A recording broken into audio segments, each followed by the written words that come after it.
रामपुर नाम का एक गांव था। उस गांव में अनिल और सुनील नाम के दो भाई रहते थे। बड़ा भाई अनिल बहुत अमीर था और छोटा भाई सुनील एक वक्त की रोटी भी कमा नहीं पाता था और वे दोनों भाई एक दूसरे से बहुत अलग रहते थे।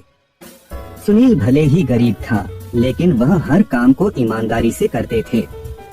एक बार सुनील जंगल से आ रहा था, तभी एक बुजुर्ग व्यक्ति को देखा। वह अपना लकड़ी का भार ढो रहा था। उस बूढ़े को देखकर सुनील उसकी मदद के लिए उसके पास गया और उसका बोझ अपने सिर पर ले लिया। सुनील ने बोझ को सुरक्षित रूप से उसके घर पहुंचा दिया।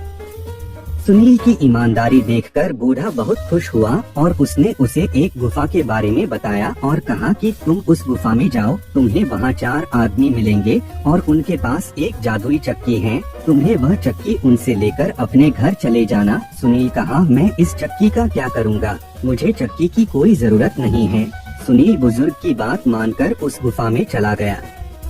गुफा में जाने के बाद सुनील ने उनसे वह जादुई चक्की ली और उन्होंने सुनील को कहा, यह एक जादुई चक्की है, यह आपकी सभी परेशानियों को खत्म कर देगी। अगर आपको कुछ चाहिए तो इस चक्की को बताना, यह आपकी सभी इच्छाओं को पूरा करेगी। लेकिन एक बात का हमेशा याद रखें, जब इस चक्की से मांगी हुई वस्तु मिल जाए तो उसे लाल कपड़े से ढक दें।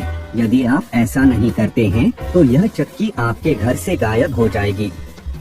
सुनील चक्की को अपने घर ले गया और चक्की को कहा कि चक्की मुझे नमक की जरूरत है, और चक्की ने नमक का ढेर लगा दिया। लेकिन अब भी उसे इस घटना पर विश्वास नहीं हो रहा था। तब इसी प्रकार सुनील दाल, चावल, तेल, साबुन आदि चीजें निकालने लगा।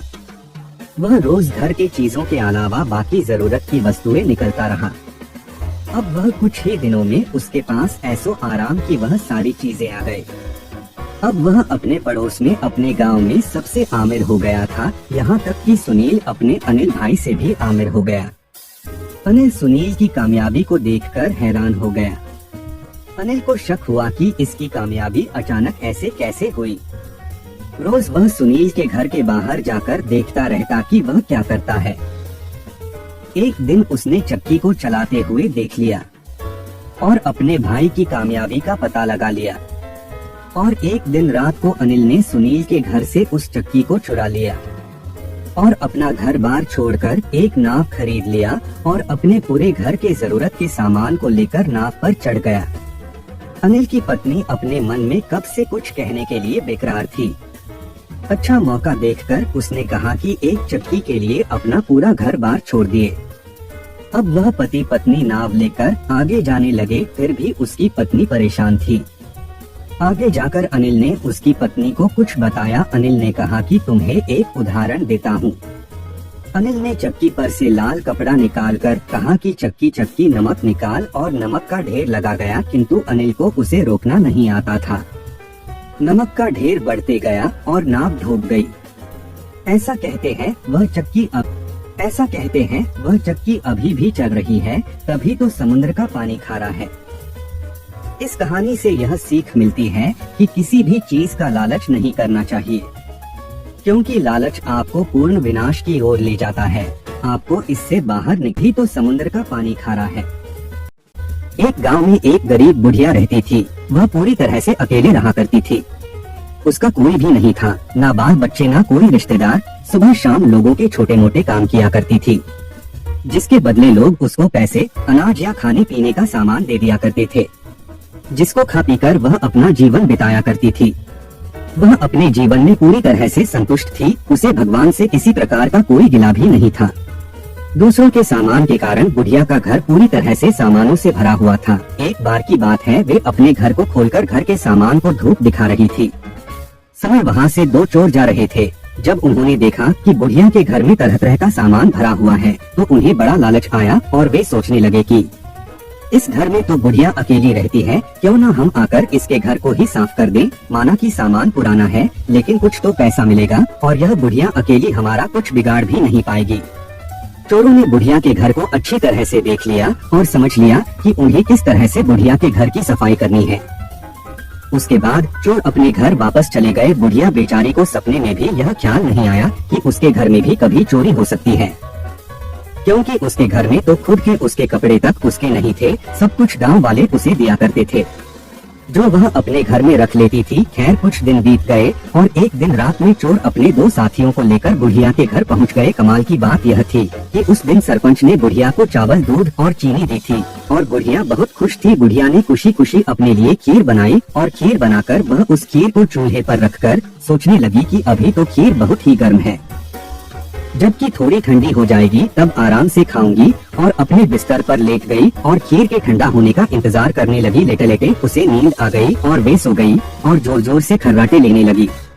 चोर बाहर खड़े थे। बुढ़िया के खर्राटे की आवाज सुनते ही उन्होंने सोचा कि चलो अब रास्ता साफ हो गया और अब हम आराम से बुढ़िया का घर साफ कर सकते हैं। वह सब जल्दी जल्दी आकर बुढ़िया के घर में सामान तलाशने लगे, परंतु कमाल की बात यह थी कि उन्होंने जो देखा था वह बिल्कुल गलत था।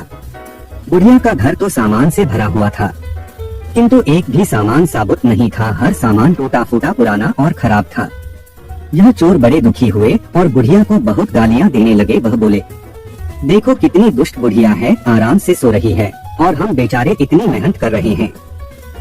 तभी दूसरे चोर की नजर चूल्हे पर रखी खीर पड़ी। गरम गरम खीर को देखकर चोर ने कहा, चलो बुढ़िया के घर कुछ और नहीं मिला तो कम से कम खीर तो है, और वह उसको खाने लगे। जब वह खीर खाकर जाने लगे तो उन्होंने थोड़ी सी खीर बुढ़िया के लिए छोड़ दी, किंतु जब उन्होंने बुढ़िया की तरफ देखा तो उसका हाथ खुला हुआ था, जैसे वह कुछ मांग रही हो। साथ ही उसका मुंह भी खुला हुआ था, जिसे देखकर चोरों ने सोचा कि बेचारी बुढ़िया लोगों से मांग मांग कर अपना जीवन बिता रही है, लगता है बहुत थक गई है और खाने के लिए खीर मांग रही है। आखिर उम्र में है तो हमारी माँ के ही बराबर। और बिना कुछ सोचे समझे गरम गरम खीर बुढ़िया के मुंह में डाल दी। गरम गरम खीर मुंह में पड़ते ही बुढ़िया जोर से चिल्लाई, हाय दया, मार डाला मार डाला मार डाला।